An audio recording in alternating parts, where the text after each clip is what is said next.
జూన్న Coromandel fertilisers employees union ఆధ్వర్యంలో గత 2 దశాబ్దాలుగా ప్రతి మేడే మరియు వరల్డ్ బ్లడ్ డోనర్ డే సందర్భంగా స్వచ్ఛంద రక్తదాన శిబిరాన్ని కోరమాండల్ ఇంటర్నేషనల్ లిమిటెడ్ శ్రీహరిపురం ఆవరణలో నిర్వహించబడుతుంది.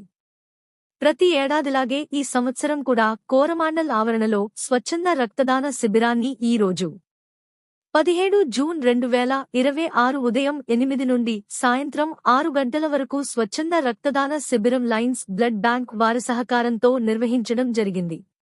ఈ కార్యక్రమానికి పెద్ద ఎత్తున కోరమాండల్ ఉద్యోగులు, యాజమాన్య ప్రతినిధులు, కాంట్రాక్టు ఉద్యోగులు పాల్గొని విజయవంతం చేశారు. మొత్తం 270 మంది ఈరోజు ఈ శిబిరంలో పాల్గొని రక్తదానం చేశారు. ఇది గత 25 ఏళ్లలో ఇదే అత్యధిక సంఖ్య. ఈ స్వచ్ఛంద రక్తదాన శిబిరాన్ని నిర్వహించడంలో కోరమాండల్ ఫెర్టిలైజర్స్ ఎంప్లాయీస్ యూనియన్ కి కోరమాండల్ యాజమాన్యం కూడా దానికి తగిన ఏర్పాట్లను చేస్తూ వారికి ఆర్థిక సహాయాన్ని కూడా అందించడం జరిగింది. యూనియన్ మరియు యాజమాన్యార్థిక సహకారంతో ఈ రోజు రక్తదానం చేసిన దాతలు అందరికీ కూడా సుమారు 50,000 రూపాయలు ఖరీదు చేసే డ్రై ఫ్రూట్స్ మరియు పళ్లను పంపిణీ చేయడం జరిగింది. ఈ కార్యక్రమానికి యూనియన్ అధ్యక్షులు సిహెచ్ నరసింగరావు, ప్రధాన కార్యదర్శి ఎస్.ఎం.